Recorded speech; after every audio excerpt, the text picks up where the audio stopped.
Hello, good evening, and welcome to Inner Space Wembley. Can you see me?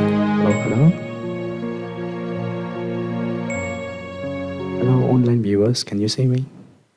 Hello, good evening, and welcome to Inner Space Wembley, and a very warm welcome to all our online viewers.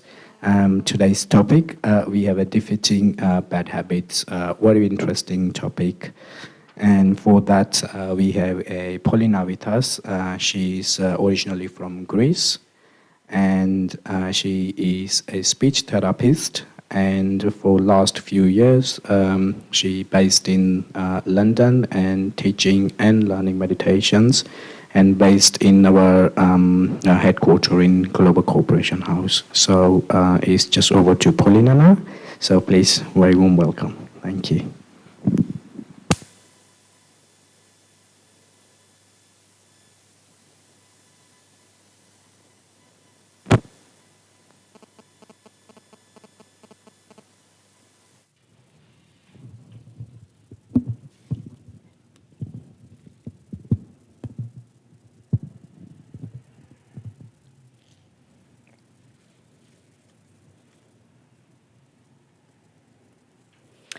Hello and good evening and warm welcome to those who are in the room and those who are on webcast. It's nice to be here. I'm happy to be with you in person, and I'm happy to be in Inner Space Wembley, who has given so much support through the years. So my name is Polina, and as he said, I'm originally from Greece, and I came here 2 years ago to study further, to do my master as a speech therapist. And I have been practicing meditation the last few years, and I would say it's a very interesting and loving journey within ourselves. And for me, the main thing was the time that I really would like to change myself and transform myself in a kind way. And for that, I had to know myself better, to know who I am, my capacities, my inner strengths. And as I was going through that journey from the beginning, I found out that I had many habits that I didn't really like. And I know when we listen to that word, habit, we can think of different types of habit we have. And we call them habits because they're there daily in our routine. They're part of our routine. And they're part of our personality, and they're part of our life. And of course, we have the good habits also, but today we will draw our attention to the bad ones. And what was interesting was that I found a connection, a relationship between my bad habits and my inner world, myself within. And that connection, that relationship was a bit strong. And especially my bad habits were connected with my feelings or my emotions. And I noticed they were going hand in hand. They were working together. And why I'm saying that is because whenever I was observing a bad habit, behind that there was a feeling, a negative feeling. It was a feeling about myself. It was a negative feeling about others. And that was the way that I was projecting myself to that habit. I'm feeling sad, I feel alone, I feel rejected, or I have many hidden fears inside me. And because I don't know how to express them, then I go and I indulge in bad habits. And we can say bad habits like unhealthy eating habits, or maybe smoking, or maybe we have the bad habits in our minds, the way we think. We'll talk about that a bit later. And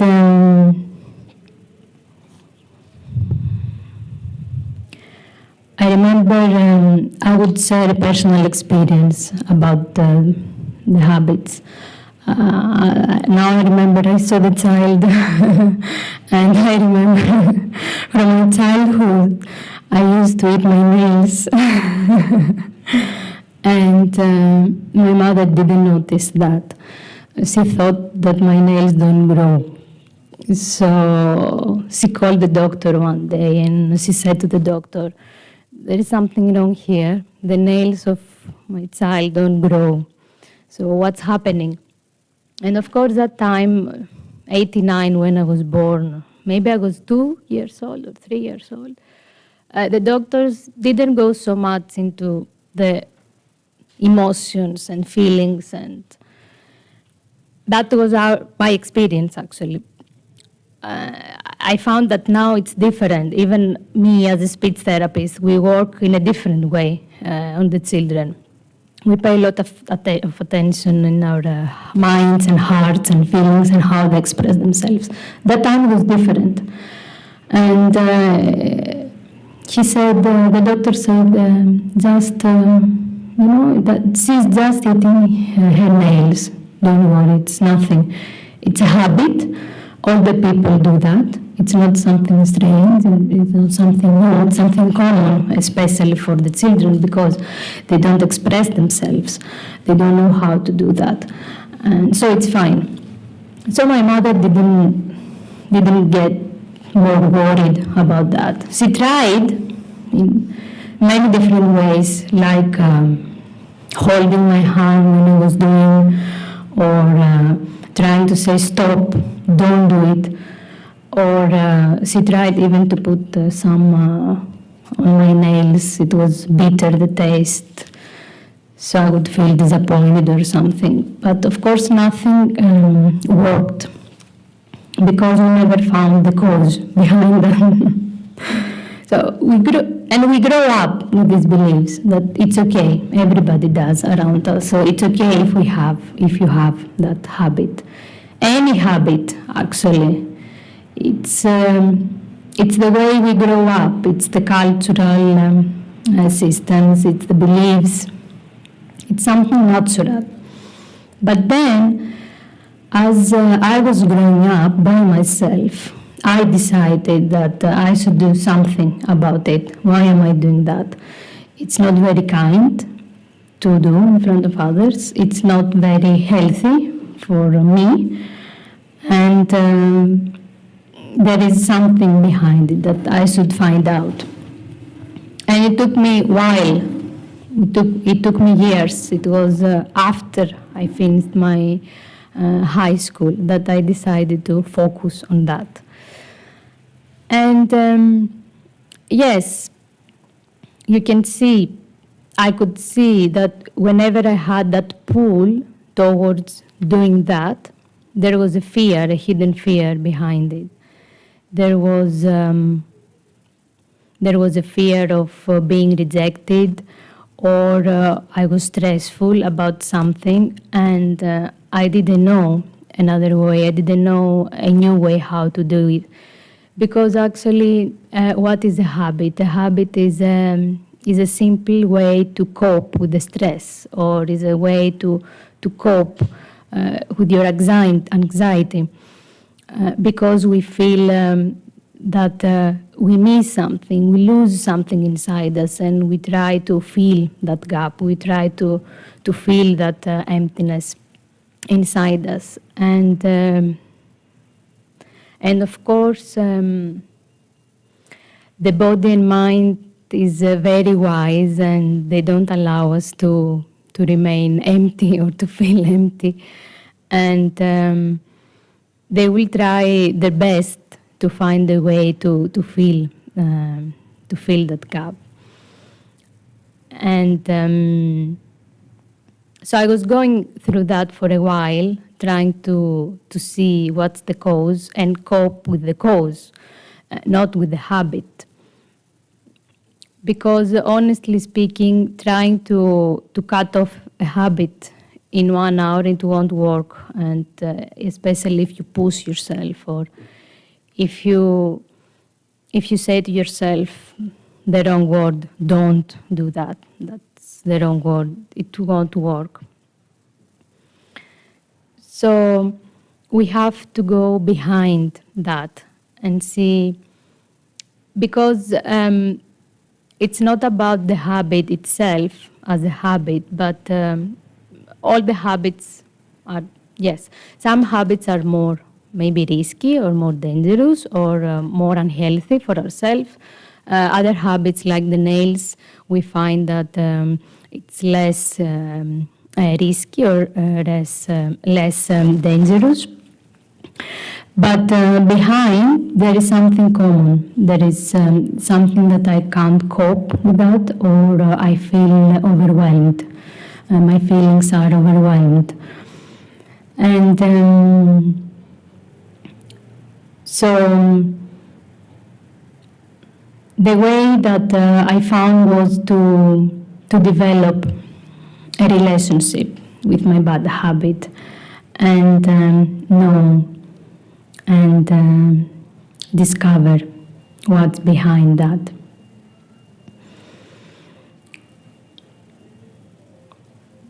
And as I said before, I could see that whenever there was emotional fluctuation, then it was coming there. The habit is triggered, and it will come no matter what. So what's the solution about it? What can we do? And of course, when I started exploring myself and when I started exploring my inner self, I found out some steps how to do that. And because I was working also with children and families, I was trying to be realistic, and I was trying to give practical examples for myself first, and then how to convey that to others. And the first step that I usually follow is observation. I have to become a detached observer for myself.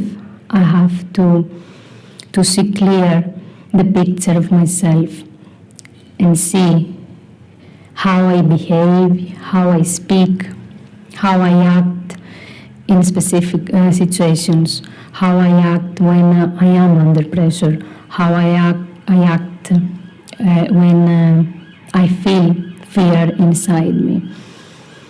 And maybe you have heard before about the detached observer and what's the secret of being a detached observer. And the secret of being a detached observer is to be neutral with yourself. You don't need to judge. You don't need to criticize yourself about what you are doing or what you are feeling. You don't need to assume things. You don't need to blame. And you don't even need to blame others, not even yourself.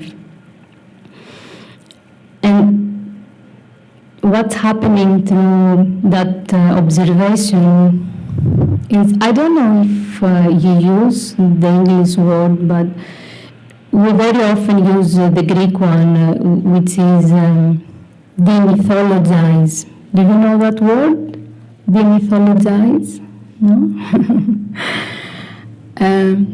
Actually, it's when you take away the mythical parts of the story and you see the truth behind it. Mythical is something that it's not real. So when you are in that stage of observation, actually you take away whatever is not real, which is a myth. It's everyone has a story inside us. Everyone has a story for the self, and but it's not always the truth. Because as I said earlier, we are deceived by external situations. We are deceived by our feelings, which sometimes are old feelings. As we grow up in a culture, we grow up in families, and we develop our identity because of our external environment. But it doesn't mean that this is the truth. And it doesn't mean that we have to follow that. Also, we have the choice to change it. We have the choice to change our inner story. We have the choice to change our inner self, and not be dependent only on that awareness of the body relations and relationships. So that word demythologize is exactly that. You think that something is very important in your life, or you think that something is very high, and you keep it very high in your eyes. But actually, when you be detached from that and you see from all perspectives and you go around, then you realize that I'm not so keen on that, because my feelings become more neutral about it. And then you start actually to break every part of that story. You break, and then finally you can see what is behind that, what is inside behind, what is there. It's usually completely different. And it's the falsehood we usually keep and around. So for the habit to be changed, we need to break that falsehood, which is full. It's full of old feelings. It's full of old emotions. It's full of old beliefs, and many times wrong beliefs.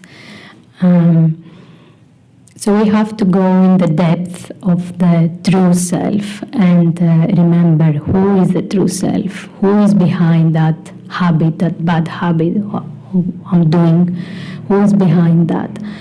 And if I stand there, if I stand in that place, the place of truth, then I will be more able, because I'm not saying it's easy to change a habit, but I will be more able to see what's really happening. And also from that state of truth, we're able to feel our emptiness we have inside ourselves.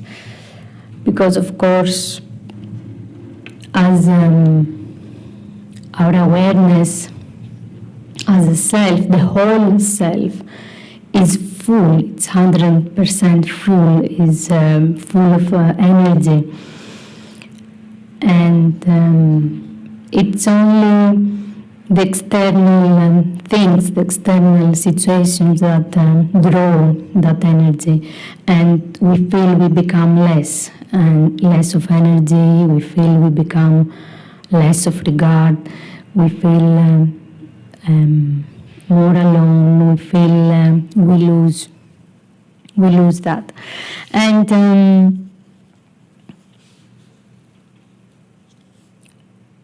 also another thing through the observation is that we distract, we guide our mind to the right direction, because when I am in a position that I feel uncomfortable and I am pulled to do whatever is my habit, my bad habit, I'm doing that because my mind is distracted. And somehow when I'm doing that, my mind feels relaxed and feels more calm. And of course, this happens for a while. It doesn't mean that I'm happy all the time about my habits, but for a while, I take that happiness inside me, and I take that fulfillment temporarily. And the mind finds a way, and my mind is distracted because of that, because the mind feel okay and my heart feel better. But actually, as I said, this is not the truth. It's a distraction wave. The mind is always going to where we feel more happy, we feel peace, we feel more calm, we feel less press. So after that, when we find what's the habit we would like to change and that really causes issues, we have to replace that habit, because, as I said, we can't change it in one day, and we have to speak to our mind about that. We usually listen to our minds, but we never talk to our minds.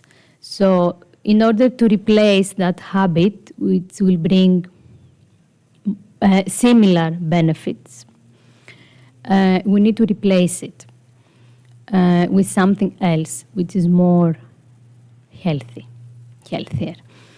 And how can we replace that habit?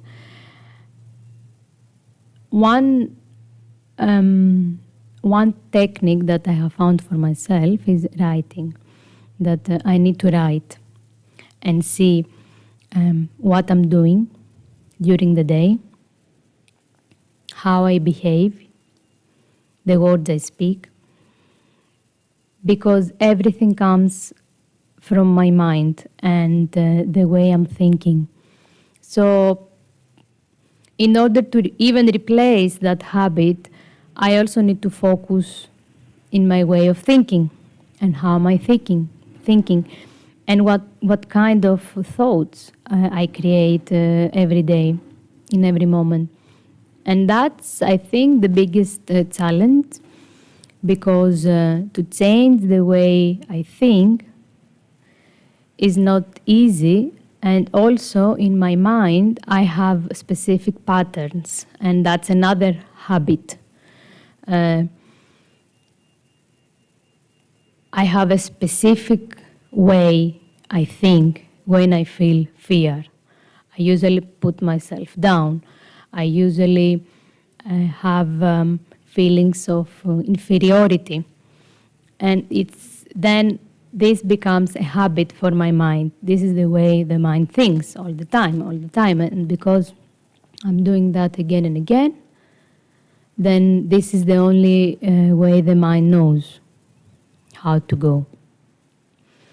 So to replace the habit, it means I have to check my mind and how I'm thinking, and replace the way I'm thinking and change the way I'm thinking. Because we usually allow our mind to rule ourselves and to rule inside us. So we have to become stronger, and we have to find a way to rule our mind, not to allow our mind to guide us. But we have to be the master. We have to be the one who takes decisions and for ourselves, and not allow other external situations or even the community I live in, the systems I live in to take decisions about me. And that's the replacement. It's to change the inner story, to change the thoughts I create from morning till night. Because if I notice something happens and then I only have the same way of thinking about it. So somehow I have to take my mind from there, give my mind new, fresh thoughts, and then let my mind think differently about the same situation or condition. And then the third step I have found for myself, it's to have a plan, to program myself inside, to program my behaviors. And again, writing helps to have a plan. And I mean to have a plan, like for example, you don't get well with someone, and you know that the next time that somebody will say something to you and you will get upset. So before you meet that person, you say to yourself, oh, that person will be there, so I have to be careful. It's like you prepare yourself before you meet that person, or before maybe you visit someone, or in specific situations, we don't allow ourselves to be ourselves, but we prepare ourselves beforehand. We prepare ourselves in advance. So similarly, we need to have a plan and prepare ourselves in advance for the situations. And whenever we know that that habit will be triggered, because we know it from our observation, we make our plan, and we know that this habit will be triggered because of my feelings, because of my emotions. So I write down what's going on. And in that way, I'm not surprised of what's going on, of what will going on, actually, of what's going on. I will not be surprised because I am ready. And that plan contains empowerment of the self. I need to strengthen myself. I need to feel that I am ready to change myself, and I am ready not to be deceived from my habit. And I am ready to be out and deal with my habit instead of, and not the habit to take power over me.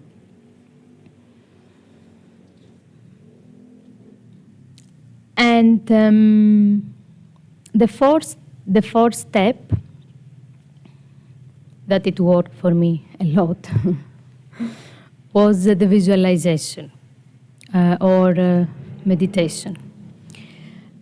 Usually when we meditate, we visualize, and we don't say that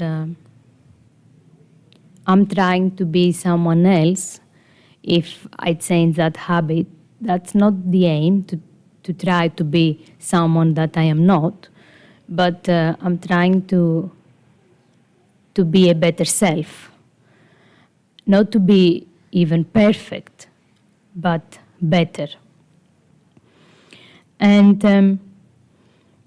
in that visualization, I keep myself very simple and in my original form. And that original form is like when we're born, we are full. We are full of virtues. We are full of inner qualities. We go back to that childhood of purity and happiness and joy. And through meditation, I see myself that I am able to do that, and I am able to be a better person, and I am able to change my habits. I visualize myself as with a new habits, better, and healthier. And of course, we need a balance. And sometimes, like this, imagine if we have scales, and let's say that we would like to have a neutral attitude about something. We can't be detached in one moment. Sometimes we have to cross the other edge. We are becoming attached a lot. And it's okay to do that. It's okay to go to the other edge and see what's happening. But then slowly, I need to come in the middle of the scales and keep that balance for myself. I can't say I do either this or that. Somehow I have to be in between and have that discernment to choose where to go and what is beneficial for me or not. And in that visualization meditation, because I connect myself with myself and I connect myself with that higher power, it's very important to surrender whatever I can't change. And in that surrender, I just say to myself that I am able to do that by myself.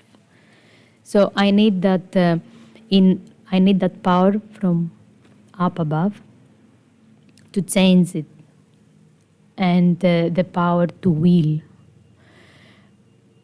to change that habit. And when I surrender, when I say, yes, I can't control that habit anymore, it's okay. I mean, it's okay to say that I can't control it anymore. And actually allow myself to receive the power and allow myself to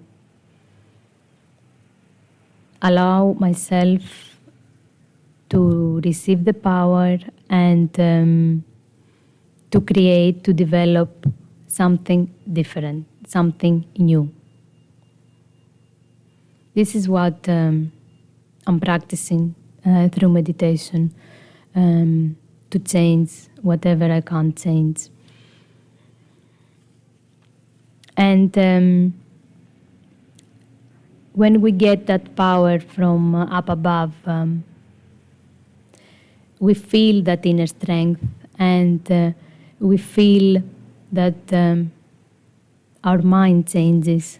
Our minds goes beyond the old feelings, beyond old situations, and the mind and the heart is open to something new and something refreshed.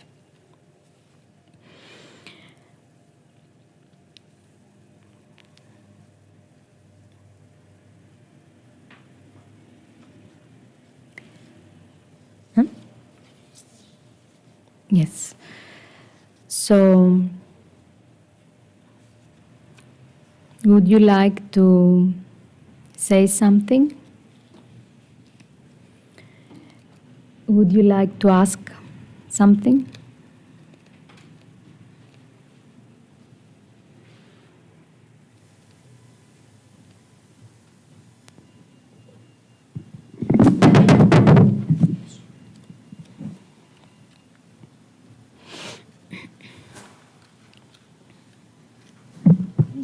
You very beautifully mentioned the plan that you have for yourself to change your habits. And you mentioned to be a detached observer and to see. But I think where the challenge is, in the first place, is to know that the habit that I have is not healthy for me. Because it's like comfort zone, no? I'm used to it. So if I'm used to it, and even if somebody points out, I feel uncomfortable about it. So how do you create that awareness, like on a personal level, or you have seen in somebody doing that and you could share with us, that how do you know that this is a habit? And how do you know that this is a habit? Yeah. You need to change it. Yeah.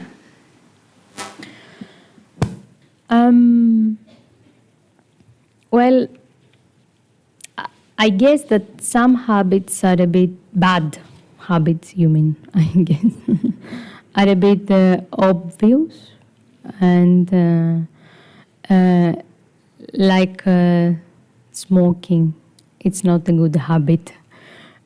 Although, as I said earlier, people outside say that this is okay, this is normal because it makes you less stress, or it takes your anxiety, or eating. It's a comfort zone. But I feel you need to focus on your feelings. It's a comfort zone. Yes. It works for me. Yes. But no, I have noticed that it works for a while. I mean, if you deprive of yourself for a while not to do that, not to go that, then you will feel something different inside you, that you feel more stressed, you feel more anxious, that, oh, I have to eat something, I'm stressed, I have to eat chocolate quickly. If you don't give that to yourself, you will feel that something is going wrong. And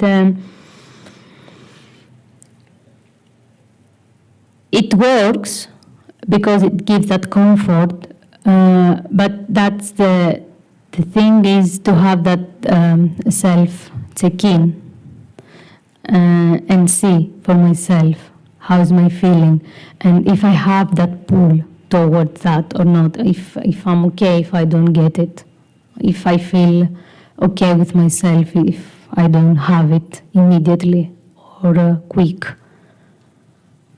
I don't know if I answered your question exactly.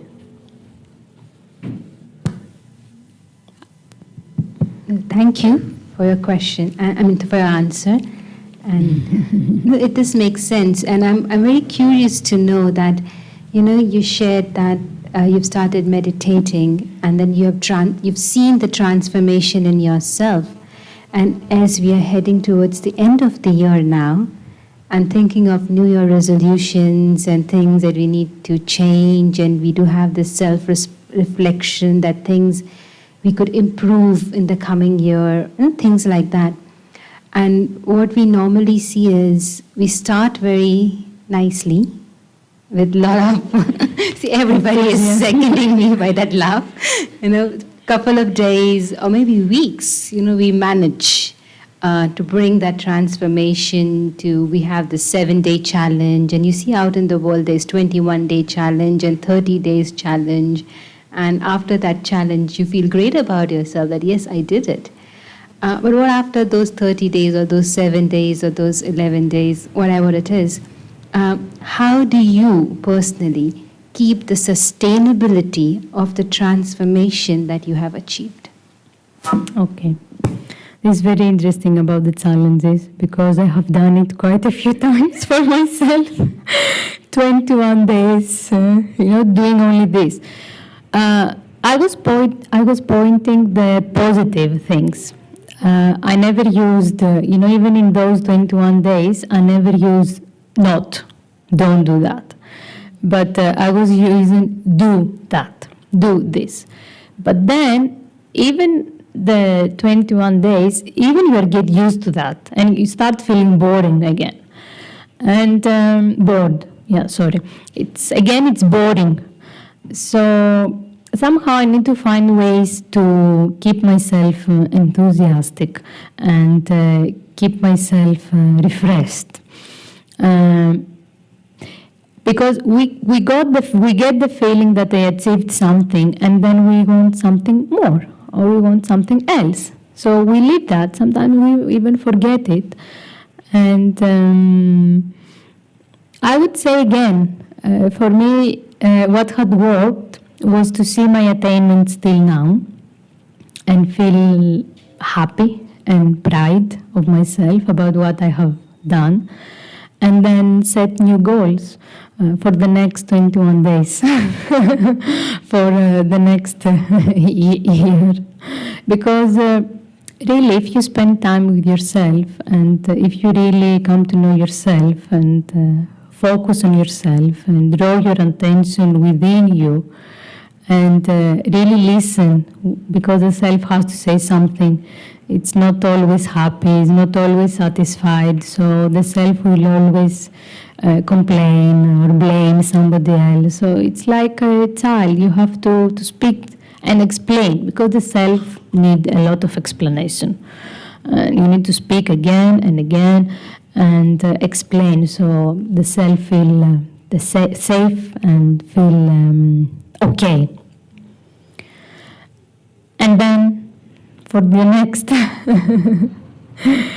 21 days, you set a new aim, something new that the self will respond, will say something. And thank you, Polina, for mentioning this, that you have to explain to yourself again and again, and thanks for that. I'm just curious, when we talk about habits, and you said talk to yourself, and the inner language that we have within ourselves, like the challenge, we will start talking to ourselves and explain. But sometimes I feel like in my practice it's so easy to slip and go back to old habits, but not necessarily the habits itself, but those feelings that kind of push you to do that habit again and again. How do you put a stop? Because it's almost like very automatic. Although you have stopped doing it, it just comes out of nowhere almost. So how do you tackle that? And just to add to that question, from where do you get the strength to continue that? Because as you said, it gets slipped. And the moment I'm coming out of my comfort zone, or if somebody is trying to pull me out of my comfort zone, A, it's very uncomfortable. B, it's easier to be in the comfort zone, or B, like say for you said smoking. If I'm stressed, I'll just pick up a cigarette and job done. But if I don't have to take a cigarette, I need strength to face that. So just to combine both the question, how do you stop your mind and how do you gather the strength? I can say about that this is what I'm trying a lot to do, to recognize what is old and what is a bad habit. And once I recognize that this is old, it's real old, and it doesn't suit me anymore. It's like these old feelings don't serve me anymore. It's not that, it's not that I want to be unkind with people. It's not that I would like to get angry immediately. It's not that I would like to get upset. But somehow it's coming in an automatic way, because this is the only thing they can do, and this is the only thing that somebody has told them. I mean, somebody, parents, school, community, cultures, and all this. So once I say to myself, look, you have a choice.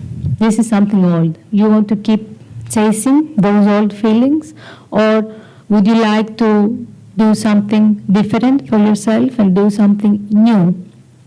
And then it's coming step by step. If you try once and hold yourself not to get upset, and even try it for 5 minutes, because it's a habit to get upset. It doesn't mean that it can't everything get me upset. I was thinking one day, I can't be upset with everything. Something is going wrong. So it's really something all that I have to let go and take that power of that old feeling, because we think they are powerful, but they're not. We have made that in our mind. That's why I was saying about the mythologize. You make it less powerful, that old feeling. It's not the way I am, and it's not how I am. I know that as a soul, my awareness is full of divine virtues. I'm trying to work on those divine virtues. And if, for example, I get upset, then I have to find the opposite of that. If I don't get upset, how can I respond? How can I respond? What is the opposite? The positive opposite. Or I want to pick up a cigarette. There is a feeling behind that. What's the feeling behind that? Maybe it's fear. Maybe it's stress. But again, why the stress is there? Anxiety? Because do I feel low? Do I feel that people will judge me? Or do I feel that people will reject me? And most of the time, nothing happens. We just assume in our minds, because this is how we have learned to train our minds. They have taught us how to train our minds because of our families and because of the community and the country. But as an adult now, I can take care of my own child inside me, and I can take that responsibility for myself. That now I should say. Like when you see your child suffering, you do something. You don't allow your child crying. You go running and you see, we can do it differently. Come on, let's play. Let's do something to make you feel happy. Let's forget that. Let's let it go. So, how do I get the strength? It's through meditation. I have found that for myself, and through the connection with myself and the my inner self and the higher power, the source beyond, that I can take all the powers and all the virtues, so I can re-energize myself and reprogram my mind and the way I'm thinking, and create my new habits. Thank you. So can we have meditation? Can you guide us through the meditation so we all can get some strength? Thank you.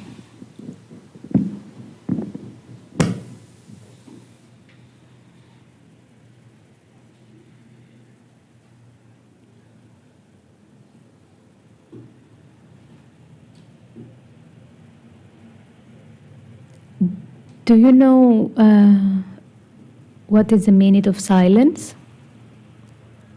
Do you practice meditation? Okay, fine. Speak, yeah.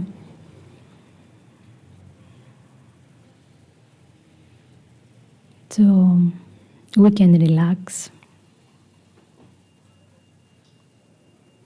and sit comfortably.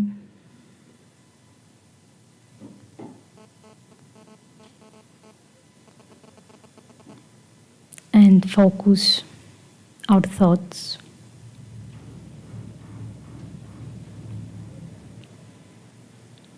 inside. in our awareness.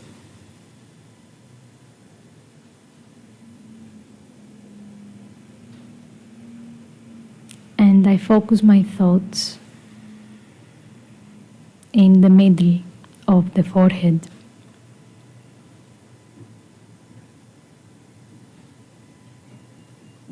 To that inner being, myself.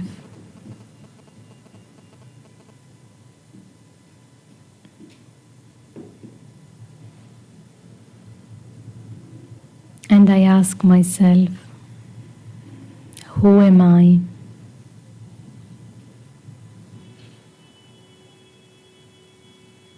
And I am a tiny point of sparkling star in the middle of the forehead. I am beyond the name of this body, the nationality. I am beyond the roles.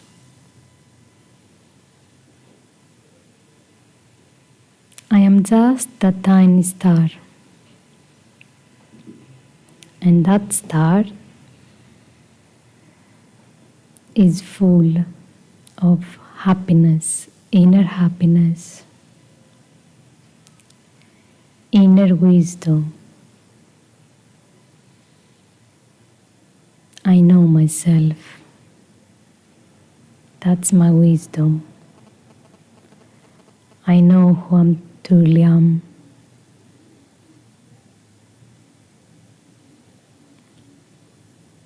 And then my thoughts go upwards to the Supreme, the Supreme Source of life.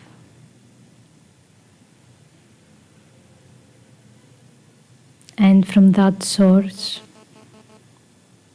I can take whatever I need, as much as I need. That's my connection with that source. And through that source, I charge myself. I make myself powerful. I open my heart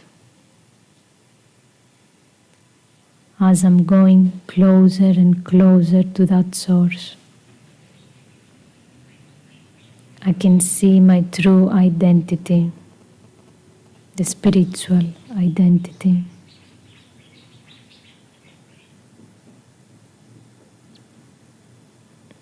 And now I am full.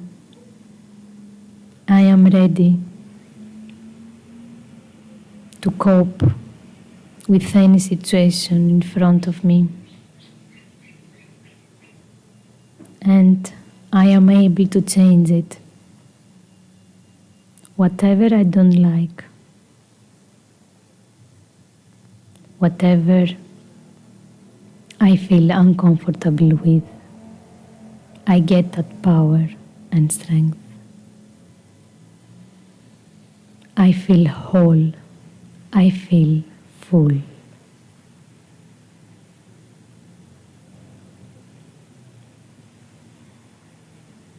And I spread those vibrations around me.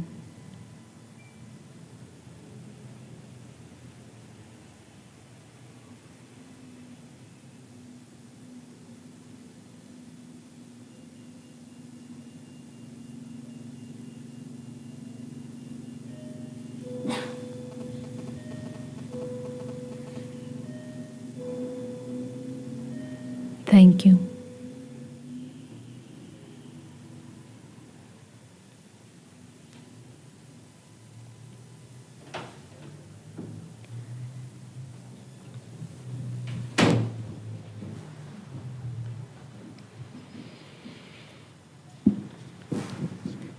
Thank you, Polina, for the wonderful talk. It was very interesting. our next week Christmas Day, same time, same place, and all our online viewers are more than welcome to join us in person for our Christmas Day. And for next week, the topic is stocking up my toolkit. And on today's topic, based on we got very good book called "It's Time for Change," available in the shop, and various gifts items and Christmas shoppings. If anyone need a last minute Christmas shopping, so just browse through on your way out, and have a lovely evening and safe journey back home. Thank you. Bye bye.